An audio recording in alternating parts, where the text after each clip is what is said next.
우리 김학 목사님은 항상 제가 벌써 세 번째 왔거든요.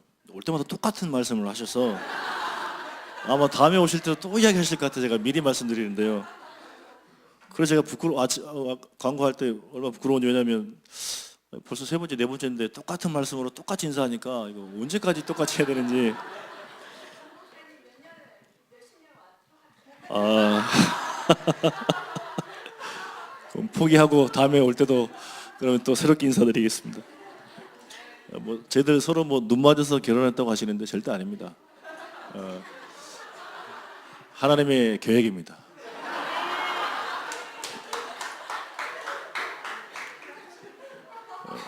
여러분들 여기 지금 피곤한데 안 가시고 여기 계신 이유가 왜 안 가신지 아십니까? 하나님의 계획이 있습니다. 특별히 보니까 오늘 성전 건축위원회 헌신 예배라고 하셨는데 맞습니까? 그럼 제가 또 그 뭐 성경 보고하라고 하셨는데 성경 보고할 건 없고 잠깐 메시지 주고 기도 제목 드리고 가는데요. 성전 건축 이렇게 하시면 됩니다. 요한복음 19장 30절. 예, 성경 건축 아직 시작도 안 했는데 성경 이미 다 끝났다 그랬습니다. 예, 믿기만 하시면 됩니다. 이미 예수님께서 십자가를 다 이루셨는데 이게 우리의 구원만 이루신 게 아니라 우리를 통해서 구원의 예정 가운데 우리 통해서 하실 일들까지 다 끝냈다는 의미가 담겨 있습니다. 그래서 성경 건축 어떻게 할 것인가 말 것인가 이미 끝났다니까요. 갈라디아서 20절에 주님이 주인 되시면 됩니다. 그래서 우리가 내가 하려고 하지 마시고 정말 언약궤에 따라서 믿고 나가면 됩니다. 여러분 제 기억에 저희가 결혼하고 신혼 초에 이제 그때 아마 당시 교회가 중곡동 그 시장 쪽 반지하에 반지하가 아니라 완전 지하에 있었습니다. 근데 그 당시 지하실 특징은 습기가 많잖아요. 습기 많고 곰팡이 많이 끼고 그 당시 김홍 목사님께서 또 이게 기관지도 안 좋으시고 이제 광고하실 때 그렇게 하셨어요. 우리 지하실인데 너무 습기도 많고 하니까 제습기가 필요하다. 그래서 제습기 헌신할 분 있으면 이렇게 헌신하라고 광고를 했어요. 기억나신 분 계세요? 아무도 안 나요 보니까 다 어디 안 계신 것 같은데. 예. 그러게 목사님께 광고를 거의 한 4주간은 광고하시더라고요. 근데 이제 광고를 해도 이제 4주째 광고하신다는 건 아직까지 누가 헌신을 안 한다는 말씀이잖아요. 근데 그때부터 이제 마음이 막 찔림이 와요. 찔림도 오기로 하지만 근데 이제 그래 다른 분들이 할 수 없기 때문에 그러면 우리라도 해야 되지 않겠나. 그래서 이제 신혼 초였어요. 그때 저는 백수였고요. 백수 아시죠? 백수였어요. 아마 사례비가 한 전사 사례비 때 20만 원 나올 때인 것 같아요. 근데 그때 교회가 어려워서 20만 원 잘 솔직히 안 주셨거든요. 네, 지금 와서 드릴 말씀이지만 제가 좀 뒤끝이 조금 남아 있습니다. 근데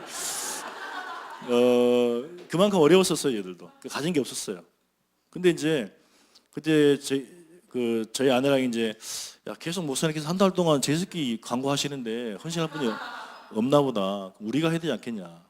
우리의 마음에 부딪혀 왔으니까 하려고 보니까 아무것도 없는 거예요. 통장은 마이너스. 카드 깡에서 계속 빚은 이렇게 지어가는데 가진 게 딱 하나 있더라고요. 손가락 보니까 반지해서 결혼 반지 있죠, 결혼 반지. 결혼 반지가 보니까 둘이 있어서 그럼 이거라도 하자. 그래서 이건 이제 팔아서 이제 이렇게 아마 그 제습기 선물로 아마 그때 헌금 드린 것 같아요. 어느 날 이제 저희 아이들이 하는 말이 왜 엄마 아빠는 결혼 반지가 없어? 계속 물어봐요. 왜냐하면 다른 분들은 다 반지 끼고 어떤 분들은 귀걸이하고 목걸이하고도 하잖아요. 저 시계도 없는데 본인 하는 말이 왜 엄마 아빠는 반지가 없어? 이런 말을 수시로 하더라고요. 그래서 이제 어느 날인가 제가 그런 이야기 했어요. 진지하게. 사실은 우리 결혼했다.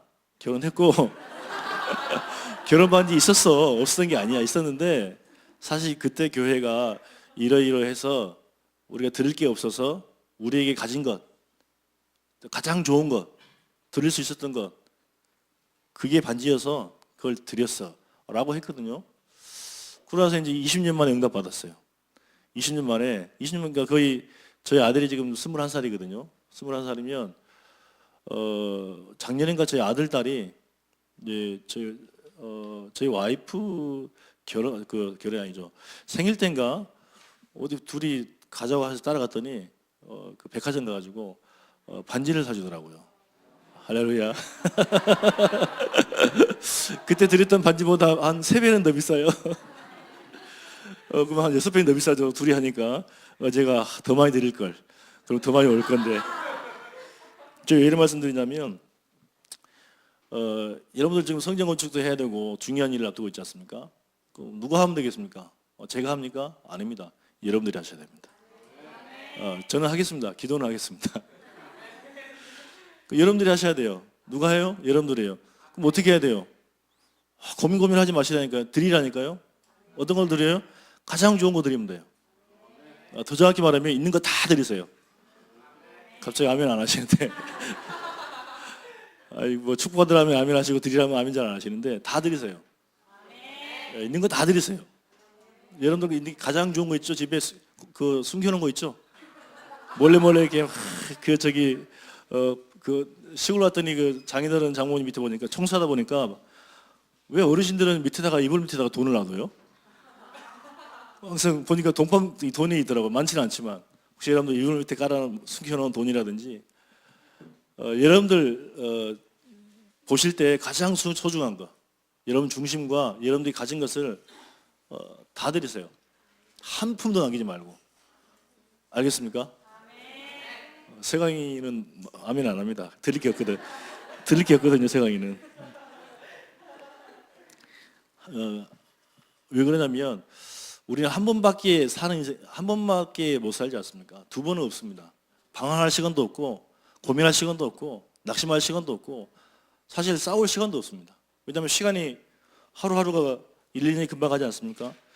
그런데 교회가 계속 응답받고 있어요. 보니까 교회도 응답받고 우리 전체 말씀운동은 응답받는데 문제는 뭐냐면 다 되는데 나의 현장이 무너져 있어요.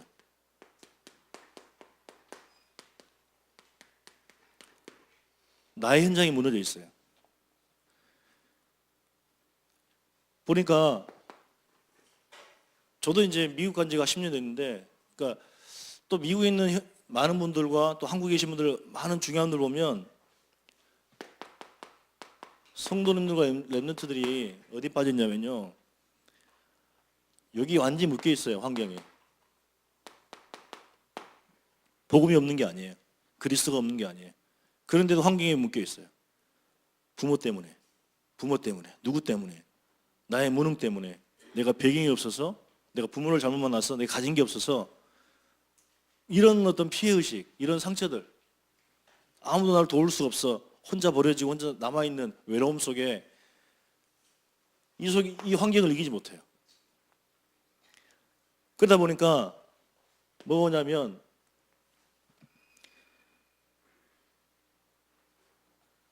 이 또 사람을 못 넘어서요. 사람. 복음 가졌는데 사람을 못 넘었어요. 예수는 그리스도 아는데 사람을 못 넘었어요. 그래서 뭐하냐? 상처받고요. 이게 스스로가 이제 자기 삶을 이게 포기하는 사람도 있어요. 그리고 심한 경우는요, 이런 사람도 와요. 우울증도 와요. 복음은 모르는 게 아닙니다. 그리스도를 아는데 우울증이 와요. 조울증도 와요. 약물도 의존해요. 교회는 되고 성도들 응답받고 저분도 응답받는데 왠지 모르게 나는 안 되는 거예요. 그래서 뭐가 따라붙냐면 수식어가 붙어요. 무능의 수식어가 따라붙어요. 무능한 성도, 무능한 렘넌트, 무능한 목회자, 무능한 선교사. 이게 올무와 틀에 박혀 있어요. 이때부터는 뭐가 되냐면요. 내 스스로 벗어나고 싶은데 안 돼요. 내 마음은 내가 이렇게 살아서 안 되는데 내 스스로 벗어나고 싶어도 안 돼요. 몸부림쳐도 안 돼요. 이때부터는. 남은 건 뭐냐면 이거밖에 안 남아요. 사람들이. 자존심.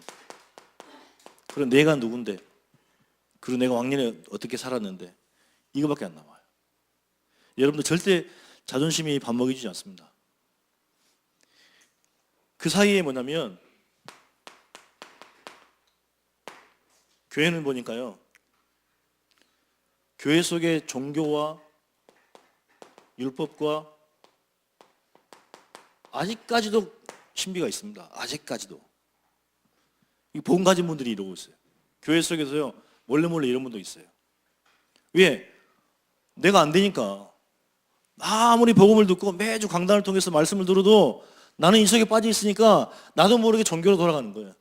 나도 모르게 율법으로 돌아가는 거예요. 나도 모르게 신비로 돌아가는 거예요. 결국은 뭐 하냐면요, 가장 중요한 하나님께서 우리에게 주신 것들 있잖아요. 전도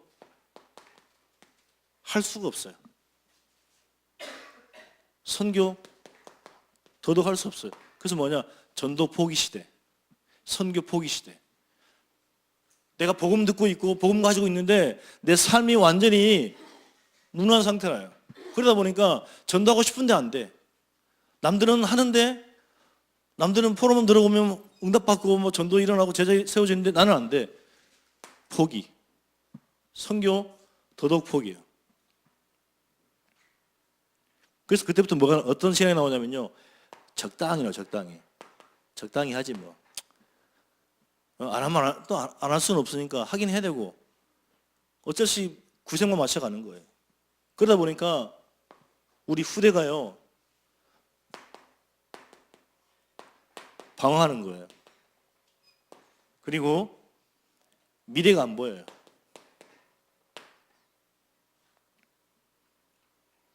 그럼 결국 뭡니까? 세상은 완전히 사단에게 이제 묶여버리는 거죠.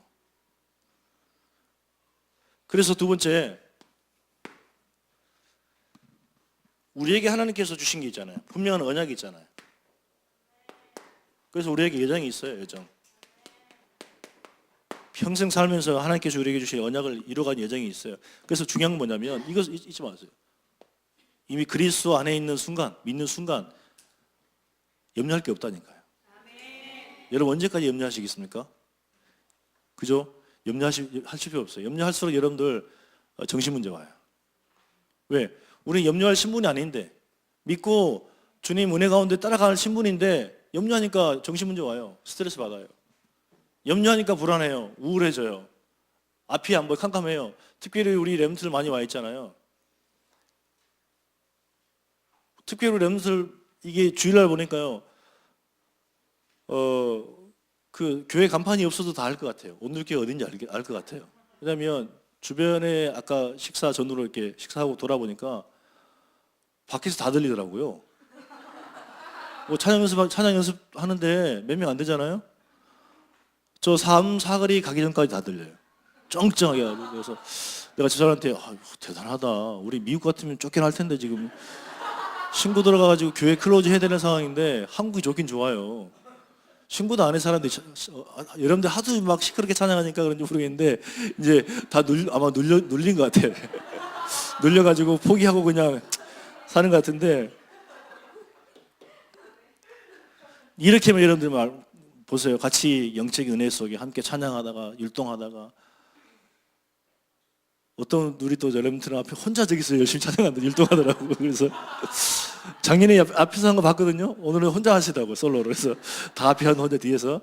근데 같이 이렇게 이제 막 영적 은혜 속에서, 말씀 속에서, 포럼 속에서, 찬양 속에서 같이 교제하고 웃고 행복해 하다가 자기 혼자 삶 속으로 들어가면 또 혼자 외롭거든요. 아무도 없어요. 엄마 아빠도 없어요. 목사님도 안 계세요. 아무도 안 계세요. 혼자 있어요. 이때 오는 또 뭡니까? 이때가 중요하다니까요. 환경. 그래서 뭐냐면 어떤 일이 있어도요, 우리는 절대 실패할 수가 없어요. 그러니까 제가 주특기 뭐냐면 잘 속아요. 정말 잘 속아요. 첫 번째 속았던 거 제가 지난번 이야기한 것 같은데요. 저희 아내한테 속았어요. 그 분위기 있는 그때는 뭐죠? 식당인데 하여튼 분위기 있는데 조명이 있고 있잖아요. 거기서 만났어요. 속았어요. 또 이제 집에 가면 또 이제 끝나고 나가면 또 엄청 혼나겠습니다. 네, 혼날지언정 사실은 사실이니까. 그래서 일단 화장을 했죠. 조명이 약간 하니까 얼마나 이렇게 예뻐 보입니까? 속았어요.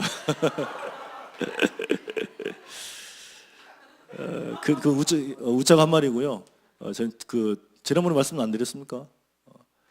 청년들 다 놀고 이야기하고 있는데 남자들은 다 옆에서 놀고 있더라고요. 근데 왠지 자매가 혼자 의자 갖다 놓고 그 지하실에 처음에 그 김구랑 있을 때 커튼이 떨어져 있는데 거기서 못질을 하더라고요. 못질을. 저는 그때 서울 처음 올라갔을 때거든요. 그래서 아니 분명히 저 그때 우리 목사님 동생분도 계시고 등키가 저보다 더 큰 분도 계셨어요. 남자 청년들이 많았었는데 옆에서 막 수다 떨고 커피 마시고 막 깔깔대는데 누가 옆에서 망치질 하면서 이 의자 갖다 놓고 혼자 자매가 그 뒷모습이 반했어요. 그래서 혹시 여러분들 결혼 두고 기도하신 분들 있잖아요.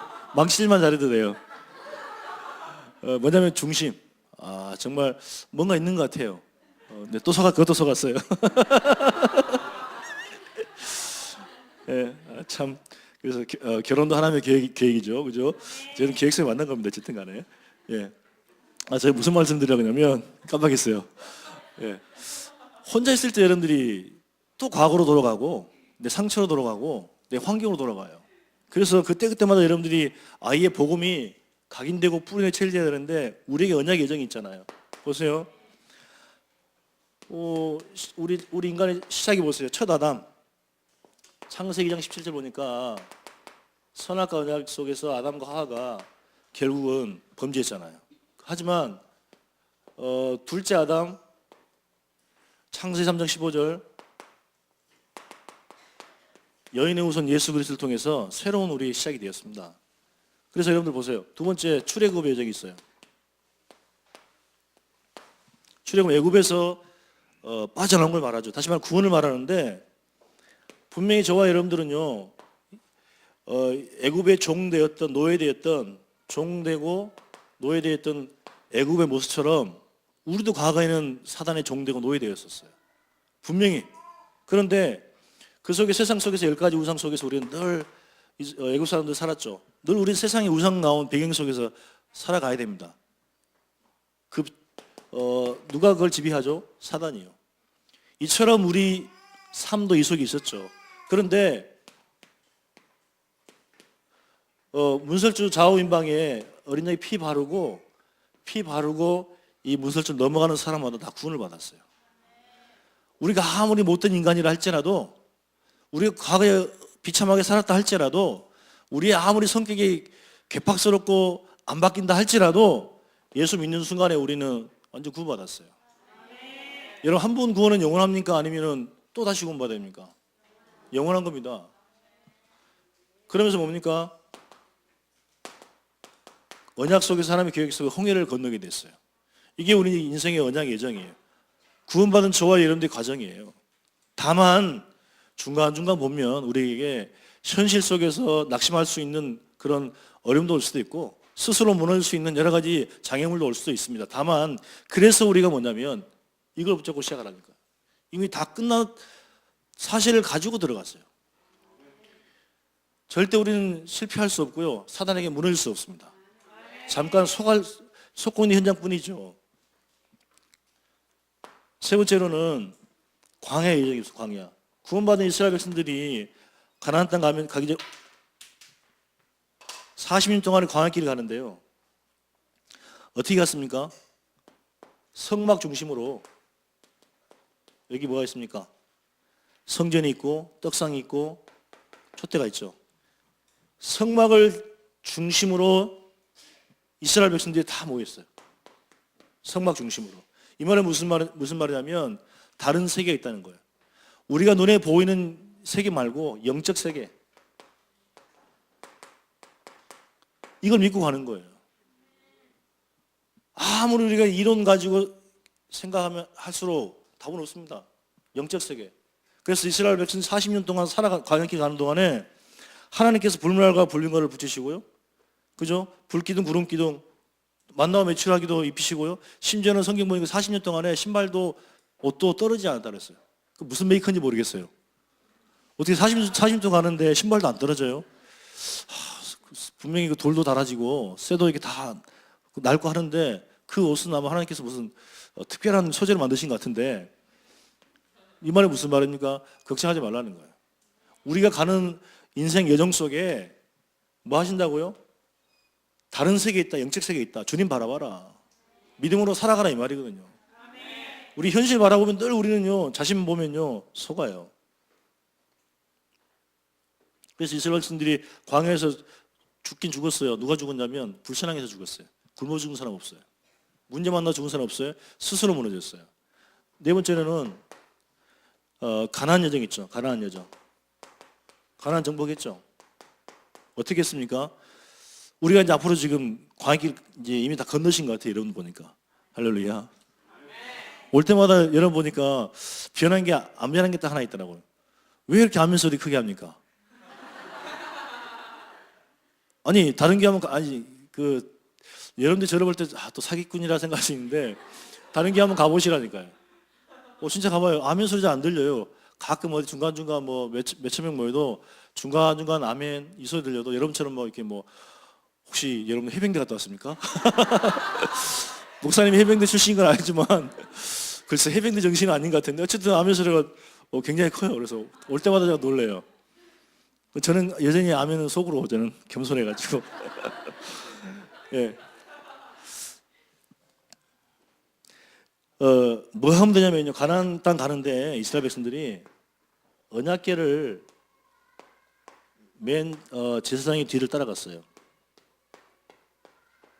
뭐 하면 돼요? 하나 있어요. 계속 그렇게 하시겠지만 다른 거 말고 말씀 인도 받으면 돼요. 여러분 말씀 인도 받으면 되고요. 말씀 속에서 여러분들이 뭐 할까 어떻게 할까 말씀 가운데서 응답 받으면 돼요. 확인하면 돼요. 그럼 여러분들이 만나와 확인하고 다시 확인하고 맞다라면 우리가 그때는 생명 걸고 도전하는 거예요. 뭘 걸어요? 생명 걸어야 돼요. 요즘은 생명도 다 뛰었다 하더라고요. 그죠? 예전에 우리 막 복음 때는 막 생명 걸던 분 많은데 다 어디 갔어? 그거 다시 떼어갔어요 보니까. 그런 의미 말고요. 우리가 하나님 앞에서 정말 내 인생이 맞다라면 하나님의 계획이 맞다라면 도전해야 돼요. 한 번밖에 없잖아요. 두 번 다시 오지 않잖아요. 세 번째입니다. 그래서 할 게 뭐냐면 only 하면 돼요. 저도 미국에 있다 보니까 이건 하나 쓰고 가야 할 것 같아서 딱 제가 아는 단어 딱 하나 제가 아는 단어 딱 하나만 쓰고 왔습니다. 다음번에 오면 또 다른 것도 하나 제가 배워가지고 오겠습니다. 오직 그리스도 하면 돼요.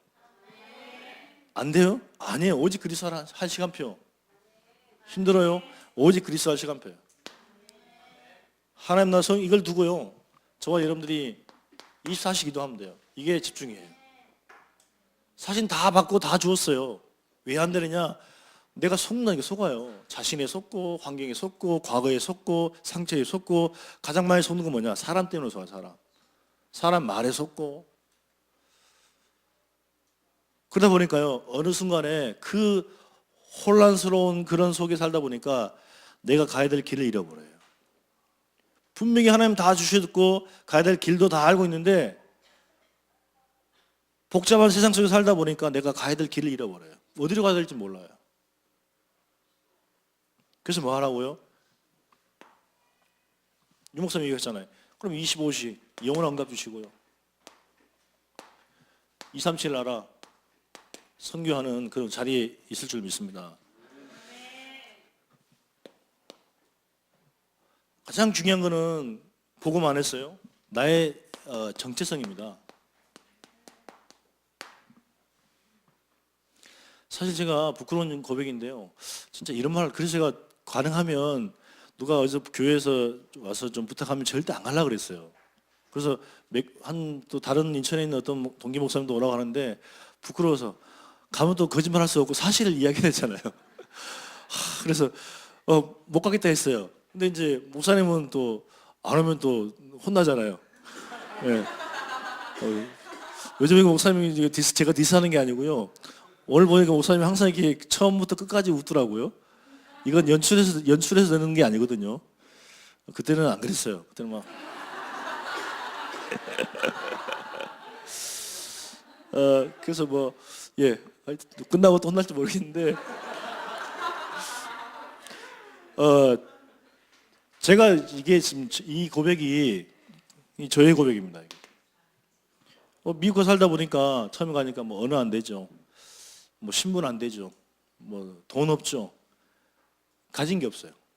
배경이 아무것도 없어요. 또 미국에 있는 사람들은 얼마나 말이 많은지 몰라요. 머리에 깨지려고 그래요. 한국 사람들이 그렇다니까요. 해외 뭐 다민족 그렇지만 너무 말이 많아요. 그러다 보니까 어느 순간에 스스로 내가 선교사인지 불신자인지 모르겠어요. 어느 순간에 내가 무너져 있는 거예요. 어느 날은 제가요, 막 우울증이 뭔지 알겠어요. 조울증이 뭔지 알겠어요. 조울증이 뭔지 아시죠? 막 기분 좋았다가 깔깔하다 갑자기 또 좀 지나면 막 순간 다운돼가지고 막 죽을 것 같은.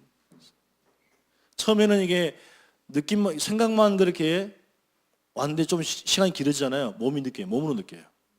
몸이 반응해요. 그래가지고 어떻게 합니까? 이제 갔는데 아무것도 없어서 하다 보니까 이제 목회자가, 한국에서는 목회자 일하면 안 되잖아요. 목회자가 일하면 믿음 없는 거거든요. 그래서 제가 믿음이 없게 살았습니다. 그래서 사모도 일 시키고 목사도 일하고, 그래서 뭐 부회잡고 막 울기도 하고, 내가 이거 하러 왔나 막 진짜 이게 막 멘붕 아닌 멘붕이 하루 이틀이 아니에요. 몇 년 몰려오는 거예요. 그런 가운데 또 주변 사람들 통해서 어려움도 오죠. 길을 잃어버렸어요. 길을 잃어버렸어요. 그래서 작년에 제가 선교대에 와서, 그것도 제가 오고 싶어 온 게 아니에요. 이게 반강제로 왔어요.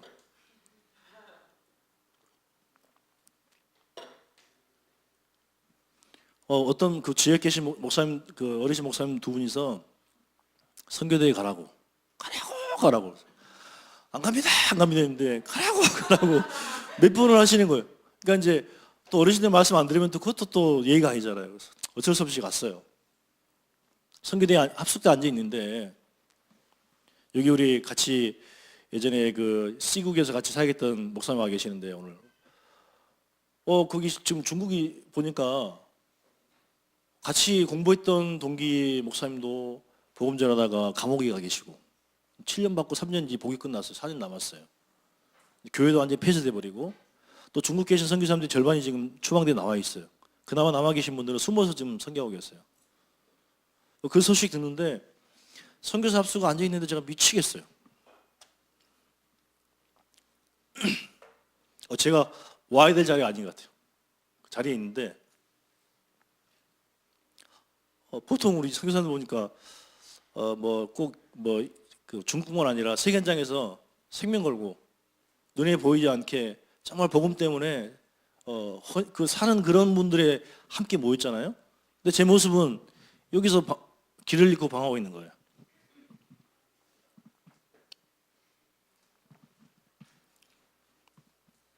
그래서 이제 끝나고 들어가서, 작년 3월달 들어가서요, 제가 일하는 거 이제 그만뒀어요. 더 이상 일을 하는 건 아닌 것 같다. 일을 뭐 하거나가 아니라 내가 길을 잃어버렸으니까.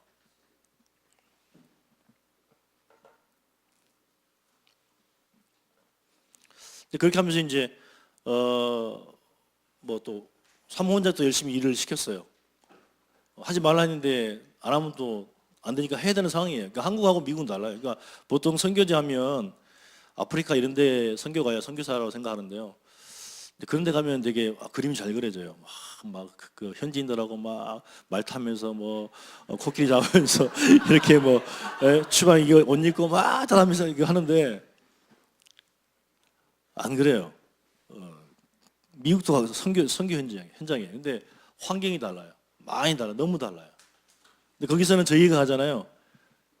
그러니까 그 아프리카 가면 선교사님들은 거기서 거의 이제 이런 대우 받지만, 우리 가면요 이런 대우 받아요. 예를 들면 우리 뭐 그러지 않겠지만 한국에 와 있는 우리 담임들 있잖아요. 어디 뭐 후진국에서, 완전 후진국에서 오신 분들 볼 때, 여러분들 볼 때 존경스럽던가요? 안 그렇죠? 그러니까 어떻게 보면 선교지인데 선교의 대상처럼 살아가고 있어요. 그래서 이제 결단하고 야 우리 한 분 살지 두 분 살겠냐? 그러니까 어느 날 보니까 우리도 모르게 이제 길을 잃고 헤매고 있단 말이에요. 어떤 분들은 그래요. 야 미국에서 보통 어떤 사람들은 가서 1년 있다가 저기 교회 쫓겨나고 2년 있다가 쫓겨나고 3년 있다가 한국 돌아온 분 많은데 야 난 그러고 10년 동안 잘 버티고 있었어. 그게 선교야라고 하거든요. 사실은 그게 위로하는 말이지 사실은 아니잖아요. 더 기분 나빠. 그죠? 더 기분 나빠요. 그런 말 들으면요. 그렇더라니까요. 많은 분들이 미국 들어갔다가 적응 못해 나오신 분들 많아요. 우리 말씀도 하는 분들 가운데 그런 분들 많아요. 그러니까 이제 그런 분들 비교할 때 위로라고 하는데 내 속으로 저런 네가 가서 한번 10년 살아봐라 그 위로가 되는지 그랬었어요. 그러다가 저희 아내하고 이제 이야기했죠. 더 이상 우리가 선교만 하든지 아니면 그래서 뭐 밥만 먹고 살든지 둘 중에 하나만 하자. 더 이상 하나님 보기에 부끄럽다. 도저히 그래서 이제 같이 나왔어요. 할렐루야. 근데 저희도 좋은데 저희보다 더 좋아하는 사람도 있더라고요. 저희 애들. 제발 좀 가라고 엄마 아빠 좀 제발 좀 가라고 지네끼리 있고 싶다고. 근데 좀 지나니까 또 엄마 아빠 보고 싶다 하는데 어쨌든 아무도 없는 백지 속에서 미국을 들어가게 됐고 그 속에서 하나님께서 많은 응답도 주셨고 제대로 미국 선교할 수 있도록 하나님께서 모든 발판들을 준비해 놓으셨어요. 그런 가운데 저희들에게 이번 선교대회 때 작년부터 해서 정체성을 가지고요 이거 하라고 하시더라고요. 생명을 드려야 돼요. 그러니까 이거는 하자 안 하가 아니라 우리 생명을 드릴 때가 여기밖에 복음밖에 없잖아요. 전도와 선교에 우리 후대 키우는 일에 그렇죠. 교회 세우는 일에 우리 생명 걸어낼 곳이 거기밖에 없어요. 우리 그 렘넌트들 이성의 생명 걸지 마세요. 남자의 생명 걸고 여자 생명 걸고 다 지나가면 아무것도 없어요. 그래서 정말 생명 건 선교사, 정말 생명 건 목회자 있잖아요. 저뿐만 아니라 저한테만 아멘하지 마시고 여러분도 같이 신앙 고백하시 바랍니다. 한 나라를 살릴 수 있는 선교사, 한 나라. 여러분도 지금 한국 계시죠? 생각 바꾸셔야 됩니다, 여러분들. 이 생각 안 바꾸시면요, 하나님께서 더 큰 응답 주실 건데 더 못 받을 수 있어요. 뭐냐면 그것도 뭐 교회 시간표 있겠죠. 제가 지난주에 일이 있어서 안산 고속버스 터미널 가봤어요. 갔는데 분명히 한국이거든요. 들어갔는데 저희가 외국인이에요. 이해하세요? 그 집사람도 처음 들어갔는데 이상하다. 우리 분명히 한국인데 이게 완전 외국인들이라. 우와 보면서 괜히 우리가 외국에서 온 사람처럼 느껴져요. 오늘 아침에 교회에 이렇게 오는데 중간 돌아보는데 아까 돌아보는데 완전 생긴 거는 한국 사람이라. 근데 앞에서 뒤에서 뭐라 하는데 보니까 한국말은 어쨌든 아니에요. 보니까 중국말이에요. 그러니까 이 주변에 외국인들 얼마나 많아요. 그러니까 하나님께서 우리에게 복음을 주신 건요, 우리 민족만, 우리 교회만 이게 아닙니다. 237 나라 살리라고요. 이게 지금은 우리가 할 수 없는 여건입니까? 아닙니다. 그래서 기도하는 겁니다.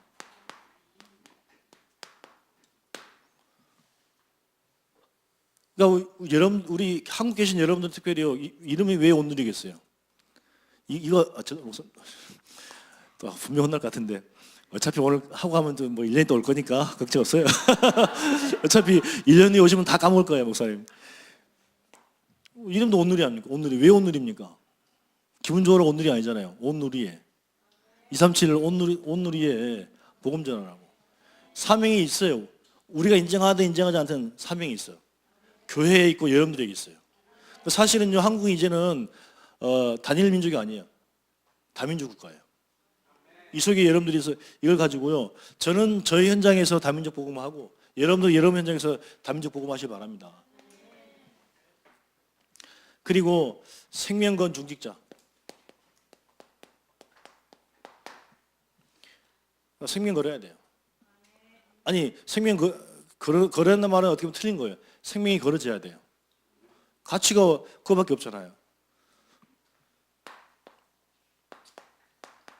생명건 렘넌트. 어디에 생명건 되겠어요, 렘넌트들? 여기 그래요. 하나만 쓰겠는데 두 개 썼습니다. 말씀에. 여러분 한 주간도 이제 오늘 예배 끝나고 돌아가시잖아요. 그럼 또 집에 가서 야 오늘 못 봤던 드라마 한 프로 볼까? 영화 한 프로 땡길까? 이런 거 생각하지 마시고요. 오늘 주신 말씀 다 펴놓고 그 속에서 말씀 안에서 나의 응답을 찾아요. 매일 그러셔야 돼요. 그 속에서 우리가 정말 내가 기도할 수 있는 기도의 중요한 내용을 붙잡고요.